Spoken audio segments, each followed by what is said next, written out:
بسم اللہ الرحمن الرحیم۔ نئے سال کی مبارکبادی دینا کیسا ہے؟ سب سے پہلے تو یہ یاد رہیں کہ مسلمانوں کا نیا سال اسلامی کیلنڈر کے اعتبار سے محرم سے شروع ہوتا ہے۔ اب رہا مسئلہ یہ کہ مبارکبادی دے سکتے ہیں یا نہیں، تو اگر مبارکبادی دینے والے کی نیت یہ ہو کہ آنے والا سال ہمارے لیے خیر والا ہو، خوبی والا ہو، بھلائیوں والا ہو، تو اس میں کوئی حرج کی بات نہیں ہے، مبارکبادی دی جا سکتی ہے۔ البتہ ہمیں ضرور یہ خیال رکھنا چاہیے کہ ہم آنے والے سال کی خوشی کس طور پر منا رہے ہیں۔ میں تو کہتا ہوں کہ خوشی کس بات کی، زندگی کا ایک سال کم ہو گیا، ایک سال ہم موت سے قریب ہو گئے، تو اس پر خوشی کیسی؟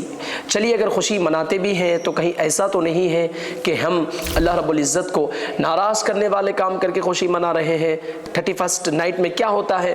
طرح طرح کی خرافات میں لوگ مبتلا ہوتے ہیں، شراب چل رہی ہے، زنا میں مبتلا ہے، فلمیں، ڈرامے اور جوا کھیل کر کے لوگ رات کو گزار رہے ہوتے ہیں۔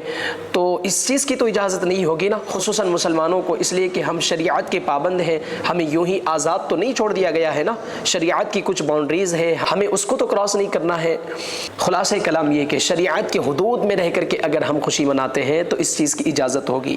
خود احتسابی کریں۔ خود احتسابی کا مطلب یہ ہوتا ہے کہ گزرا ہوا سال ہمارا کیسا رہا، ہم نے اس سال میں کتنے اچھے کام کیے، کتنے برے کام کیے، اس کا حساب کتاب لگائے۔ جیسے کاروبار میں ہم کرتے ہیں نا حساب کتاب، ایک سال گزر گیا، اس میں فائدہ کتنا ہوا، نقصان کتنا ہوا، آئندہ فائدہ کیسے ہو سکتا ہے، اس پر ہم حساب کتاب کرتے ہیں، اس پر غور و فکر کرتے ہیں۔